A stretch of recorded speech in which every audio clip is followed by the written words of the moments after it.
a vida faz nascer um mês de outubro, eu descubro uma graça bem maior, que me faz voltar no tempo e ser menino, ao som do sino, ver a vida amanhecer, ver o povo em procissão tomando as ruas, anunciando que é sírio outra vez, que a rainha da Amazônia vem chegando, vem navegando pelas ruas de Belém. Corda que avança, o corpo cansa, só pra alma descansar. E meu olhar chorando ao ver o teu olhar em mim, tão pequenina na berlinda, segues a recolher flores e amores que o teu povo quer te dar. Ó Virgem Santa, teu povo canta. Senhora de Nazaré, tu és rainha e tens no manto as cores do açaí, soberana e tão humana, tão mulher, tão mãe de Deus, nossa raça, nosso sangue, descendência que acolheu o mistério encarnado, continuas revelando, e por isso hoje é sírio outra vez. Ó Virgem Santa, teu povo canta. Senhora de Nazaré, tu és rainha e tens no manto as cores do açaí. Ó Virgem Santa, teu povo canta. Senhora de Nazaré, tu és rainha e tens no manto as cores do açaí. Quando a vida faz nascer um mês de outubro. Muito boa noite, estamos começando mais um programa Direção Espiritual. Hoje já em clima de Círio de Nazaré, esta grande festa que o povo da Amazônia realiza para receber Jesus menino pelos braços de Maria. Na música que eu fiz para Fafá de Belém, que se chama Eu Sou de Lá, tem um verso que diz isso: eu sou de lá onde o menino Deus se apressa para chegar.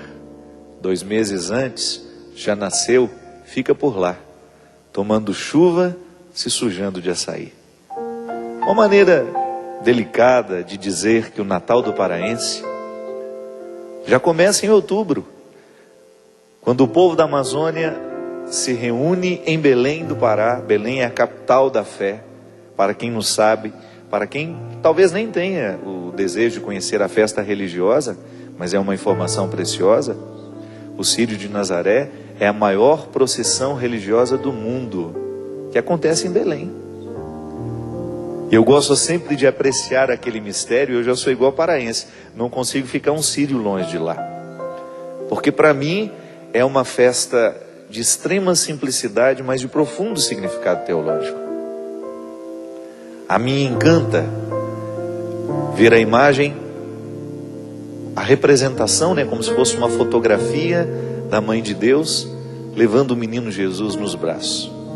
Aquela imagem que já é pequena na berlinda, causando tanta comoção,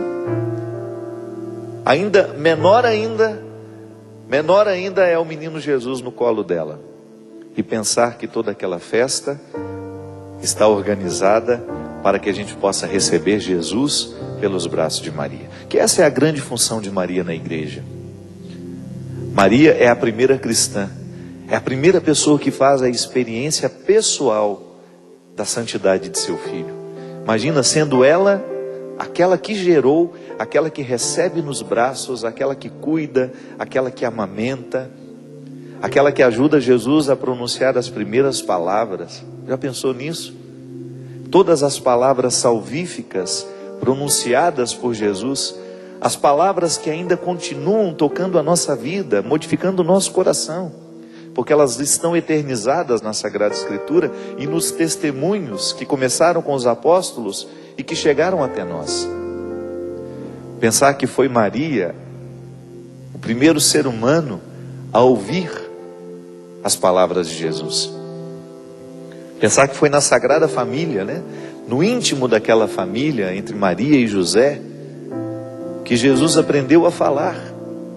E eu fico pensando, minha gente, Jesus é Deus, mas a consciência dessa divindade foi se dando aos poucos, no processo histórico. A igreja nos ensina isso de maneira sensata, né? É sensato pensar isso, que a divindade de Jesus, ela foi sendo percebida à medida em que ele crescia, em que ele ia assumindo a consciência de ser quem ele era. E pensar que Maria era aquela que humanamente guardava esse mistério junto com José. Ele é o Filho, ele é o Messias enviado. Maria é a guardiã deste primeiro segredo. Então é claro que na humanidade de Jesus, Maria influenciou. E eu gosto sempre de dizer isso. Antes de Jesus, né, fazer todos os milagres que ele fez e agir de maneira miraculosa, Jesus agiu de maneira humana e de uma maneira inesquecível. Jesus era um ser humano inesquecível. Não era porque era Deus, não.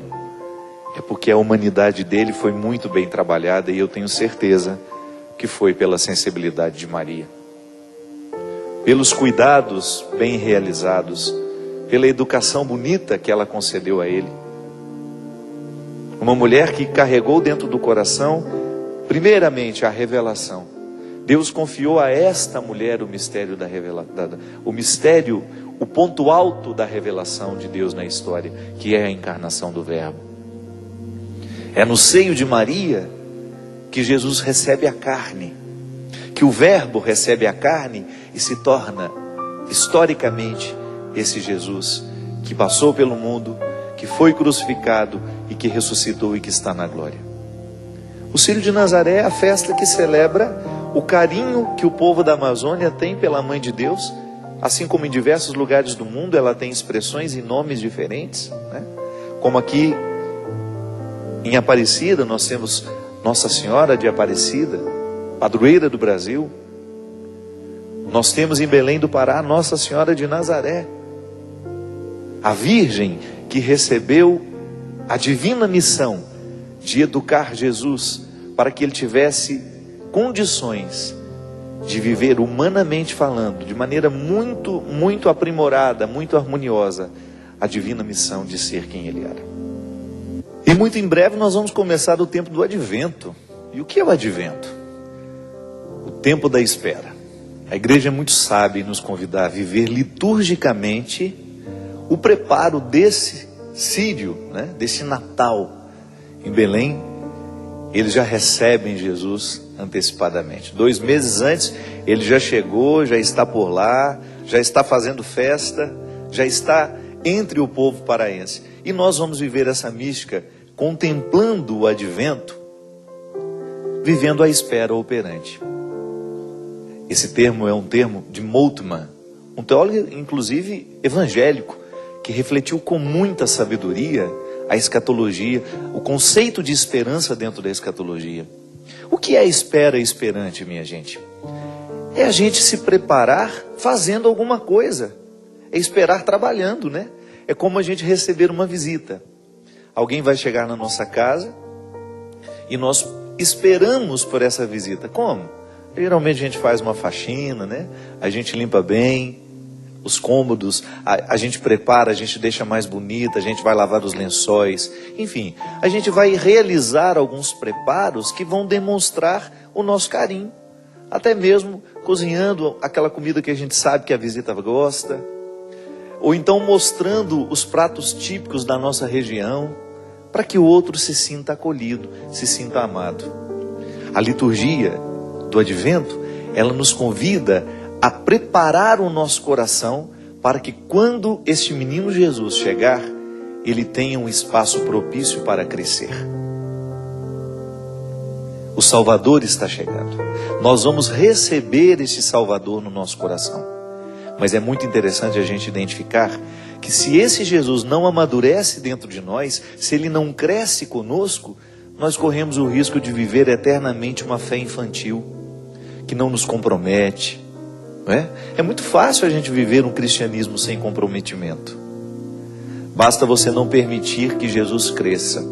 Basta você não dar a ele os elementos para que a sua graça, atuando na sua humanidade, possa lhe encaminhar para uma fé madura, para compreender o significado pleno da salvação. Interessante que às vezes nós usamos uma linguagem muito imprecisa. Às vezes a gente cria um discurso equivocado, né? Por exemplo, quando nós dizemos que Jesus morreu para nos salvar. É certo dizer, não tem nenhum problema você dizer que a morte de Jesus nos salva e nos resgata do pecado de Adão. Mas é muito mais completo dizer que o nascimento, a vida, a morte e a ressurreição de Jesus, essa totalidade do acontecimento, é que nos resgata, é que nos salva. E é por isso que a igreja, com muita sabedoria, cria os tempos litúrgicos, que é justamente para nos ajudar a diferenciar o que daquele mistério nós celebramos. No Advento, nós celebramos a espera, o sacrifício, o silêncio, a quietude, para que o nosso coração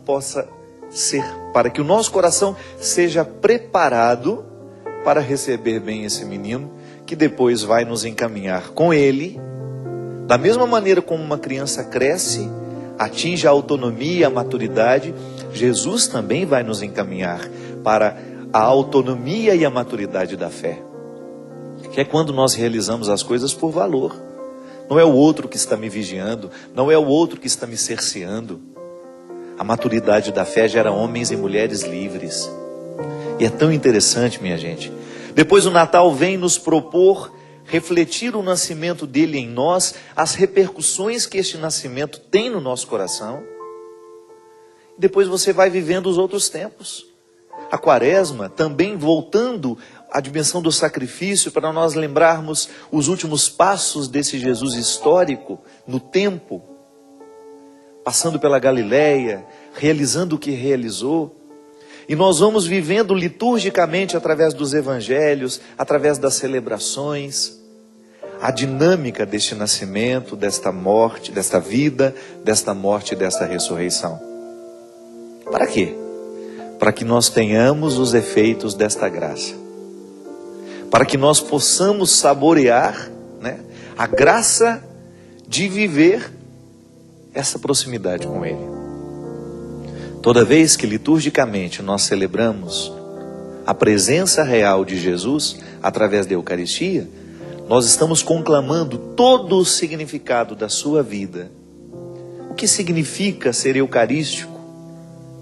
Quando eu comungo o corpo e o sangue de Cristo, eu me configuro com Ele, eu me responsabilizo, eu me comprometo. Eu sempre gosto de dizer isso, que quando a gente está comungando, nós estamos nos tornando um perigo, um bom perigo, porque nós estamos assumindo dele a profecia, a dimensão profética da vida, de você ser capaz, por causa da Eucaristia vivida e experimentada, comungada, de você se tornar um profeta nos dias de hoje, de você não ficar calado diante das injustiças, de você não ficar calado diante da mentira, do ódio, de você tomar um posicionamento amoroso, de fazer com que o Evangelho seja cada vez mais vivido, experimentado, concretizado dentro da sociedade. Retirar o cristianismo da condição de um quadro na parede, ou um crucifixo na parede, ou um crucifixo pendurado no pescoço. Muito mais que isso. É o comprometimento que essa nossa experiência de Jesus nos traz. E é por isso que o Círio de Nazaré, ao colocar essa mulher com esse menino nos braços, andando pelas ruas de Belém, nos recorda que é preciso receber esse menino no colo também. E que ela, a primeira agraciada, a primeira cristã da história, aquela que primeiro experimentou os gestos salvíficos de Jesus, isso é muito bonito de pensar, minha gente. Ao amamentar esse menino, ao conduzi-lo, ao educá-lo, ao ensinar para ele as primeiras palavras, as palavras que depois seriam palavras de salvação na nossa vida, que continuam ainda registradas nos evangelhos. Maria foi a primeira que ouviu tudo isso. No contexto da Sagrada Família, já dizia. As palavras benditas de Jesus. Aí é o papel dessa mulher. Por isso tanto respeito. Por isso a igreja a reconhece com tanta glória, com tanta reverência, digamos assim. Mas ao mesmo tempo nos alerta. Ela não tem o poder de nos salvar. Quando nós olhamos para aquela imagem na berlinda, no Círio de Nazaré, o olhar tem que ficar ainda mais atento. Porque se você enxergar apenas a mãe de Deus, você corre o risco de cometer uma idolatria. Repare bem que no colo daquela imagem existe um menino. E é esse o Salvador. O Círio é a festa que comemora justamente a chegada do menino pelos braços da mãe. É pelos braços da mulher que o filho nos é entregue. A participação humana no mistério da salvação. Maria, a legítima representante da condição humana no mistério da encarnação. Jesus chegando entre nós, é Natal. Para os paraenses já é Natal em outubro. Nós que apreciamos a cultura, ainda que você não tenha fé, do ponto de vista cultural, é a maior procissão do mundo.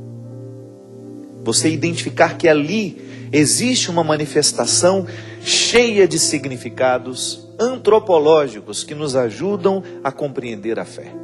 Eu sempre digo que o bom teólogo é aquele que tem um olhar constante na vida cultural do povo. Porque a teologia não pode estar dissociada da cultura. Nós compreendemos Deus a partir dos elementos culturais que nos constituem. E é por isso que a teologia será sempre geográfica também. Dependendo da cultura em que ali as pessoas foram criadas, da maneira... O que significa, por exemplo, a palavra pai dentro de uma cultura, vai influenciar a maneira como nós nos relacionamos com Deus Pai. O significado da palavra mãe dentro de uma cultura, talvez por isso o brasileiro tenha tanta facilidade de se identificar com a mãe de Deus. E porque temos essa facilidade de nos identificar com a mãe de Deus, maior tem de ser o nosso trabalho como teólogo para que isso não incorra numa idolatria. Para que a gente coloque Jesus e Maria nos devidos lugares. Porque Maria também não fica satisfeita quando, a partir de uma devoção, o Cristo é esquecido. Não podemos. E a mim, no Círio de Nazaré, não existe essa confusão. Para mim não existe. Pode existir para outro. Para mim não. Quando eu vejo aquela imagem passeando pelas ruas de Belém, a alegria e a emoção provocada é um povo agradecendo. Obrigado, mãe, pelo presente que a senhora nos traz. Da mesma maneira como a nossa mãe nos comove tantas vezes com os presentes que nos deu. Você deve ter tido uma relação muito estreita com sua mãe. É provável que você tenha vivido que boa parte das suas alegrias, das generosidades que a vida lhe proporcionou, lhe tenham chegado pelas mãos da mãe. Então ali, na noite do Natal, o que nós agradecemos? É o contexto da Sagrada Família, é a generosidade de Maria, de José, de oferecer ao mundo, de sacrificarem as suas vidas. A gente sabe o perrengue que eles passaram. Nós sabemos como foi difícil para eles assumirem aquela missão.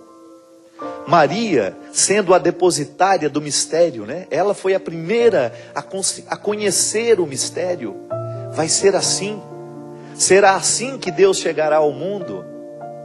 Imagina a responsabilidade dela. Será a partir do meu ventre que Deus entrará para a história de maneira definitiva. O ponto alto da revelação passará por mim.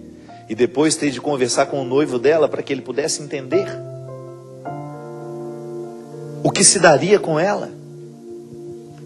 Os mistérios da encarnação, minha gente, passam pelos sofrimentos particulares de Maria e José. Talvez a gente nunca tenha pensado nisso. Mas toda vez que você se aproxima da Eucaristia, toda vez que você se aproxima do seu Salvador, você tem de lembrar que esta Eucaristia de hoje, comungada hoje, passou pela humanidade de Maria, passou pela humanidade de José.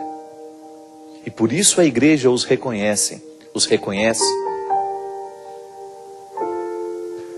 como parte fundamental nesta revelação de Deus na história. Vamos viver esse advento assim. Nós queremos cada vez mais aprofundar o nosso conhecimento deste mistério. Nós não queremos viver uma fé infantil. Nós queremos fazer cada vez mais com que aquilo que nós experimentamos de Jesus possa realmente nos transformar e nos amadurecer. Para que a gente possa rezar do jeito certo, né? Para que a gente tenha condições de pedir a Deus, dando a Ele tudo aquilo que a gente pede a Deus, para dar a Ele a liberdade de nos conceder aquilo que realmente nós precisamos. Deus nos ama, e porque nos ama, nem sempre vai nos dar aquilo que a gente quer. Deus vai nos dar o que a gente precisa. É como uma mãe que dá ao filho o alimento que realmente o alimenta. Se a mãe vai escutar o que o filho quer, é provável que ele vá querer sempre um alimento que não vai alimentar. Vai pedir sempre o que é mais gostoso. Mas o amor e a responsabilidade faz com que aquela mulher tenha coragem de contrariar o filho. Ela gera um conflito positivo. Ela diz não ao filho, porque ela sabe que o alimento que alimenta nem sempre é o mais gostoso. Mas ali está uma sabedoria que só o tempo vai nos mostrar. Só o tempo vai nos proporcionar olhar para trás e dizer: nossa, que bom que a minha mãe me contrariou na hora certa. Que bom que a minha mãe não me deu tudo aquilo que eu quis. Porque se ela me desse tudo aquilo que eu quis, é bem provável que eu não tenha dado muita coisa na vida, não. Porque quem não aprende a ser contrariado na hora certa, terá muita dificuldade de lidar com os contrários da vida. E a fé está aí para isso, para nos sustentar nos contrários da vida, para a gente ter condições de continuar de pé, mesmo quando tudo parece ruir ao nosso lado. É a promessa do Salmo, que vai nos dar a segurança para que a gente possa caminhar, mesmo quando o vale é sombrio. A fé madura, ela nos prepara, ela não vai nos livrar dos sofrimentos. Seria uma hipocrisia da nossa parte, nós estaríamos mentindo se a gente dissesse que Deus vai nos livrar do sofrimento. Não, o sofrimento é inerente à condição humana. Nós sofremos porque somos humanos, porque somos limitados. Vamos sofrer a perda das pessoas que nós amamos, vamos sofrer a perda da saúde. Agora, se Deus está presente no nosso coração, a partir de uma fé madura, nós vamos entender essas perdas como um processo natural. Nós vamos olhar para essas perdas de maneira equilibrada, de maneira harmoniosa. É o que a gente precisa. Que em cada tempo litúrgico, o específico que a igreja nos convida a celebrar, seja um instrumental para transformar a nossa fé infantil em fé madura. Por isso, embalados pelo Círio de Nazaré, que já começa, que já está fazendo o coração paraense bater um pouco mais forte, nós queremos também entrar nesse clima de espera. O menino Deus está chegando e nós queremos que o nosso Natal seja um acontecimento espiritual na nossa vida. A gente pode até viver a graça de dar e receber presentes, mas o grande presente que nós queremos receber neste Natal é esse Jesus que nos chega para nos conceder o dom de uma fé madura. Vamos para um rápido intervalo e a gente volta já já.